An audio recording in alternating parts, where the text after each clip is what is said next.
નમસ્કાર. Profound life ન્યૂઝમાં સર્વે મિત્રોનું સ્વાગત છે.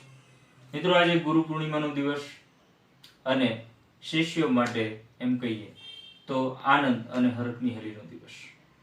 ગુરુત્વથી જ વિશ્વ જોડાયેલું છે, જકડાયેલું છે અને સમગ્ર બ્રહ્માંડમાં જો કોઈ શ્રેષ્ઠ બળ હોય તો તે ગુરુત્વાકર્ષણ બળ છે. એક જ્ઞાન પીપાસુ શિષ્યને ગુરુ પ્રત્યેના આકર્ષણને લીધે જીવનના સાચા પાઠો શીખવા મળતા હોય છે, જીવનની સાચી દિશા અને રાહ મળતી હોય છે. આજના પવિત્ર દિવસ નિમિત્તે ભગવાન વેદવ્યાસને યાદ કરવા પડે, જેણે વિશ્વને જ્ઞાનના મહાન ગ્રંથો એવા મહાભારતની આપણી સમક્ષ પ્રસ્તુતિ કરી. વેદવ્યાસજીના જીવનના નિચોડ સ્વરૂપે જ્ઞાનનો મહાસાગર મળ્યા પછી સમગ્ર વિશ્વના લોકો તેમાંથી જ્ઞાનની અંજળીઓ આજ સુધી ભરતા થાકતા નથી.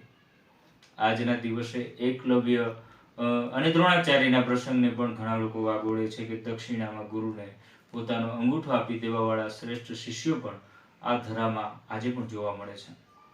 મિત્રો, એક પ્રચલિત ઉક્તિ પણ કહેવાય છે કે ગુરુ ગોવિંદ દોનું ખડે કાકો લાગુ પાય, બલિહારી ગુરુ આપકી ગોવિંદ દેવ બતાય.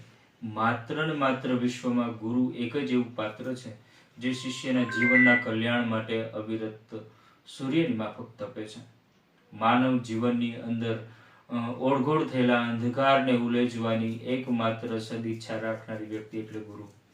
આજના પવિત્ર દિવસ નિમિત્તે ગુરુને વંદન કરીએ, નમન કરીએ, એમની પ્રત્યે આભાર વ્યક્ત કરીએ અને ફરી પાછા પ્રોફાઉન્ડ લાઈફ ન્યૂઝ પરિવાર વતી સર્વે મિત્રોને ગુરુ પૂર્ણિમાની ખૂબ ખૂબ શુભેચ્છા.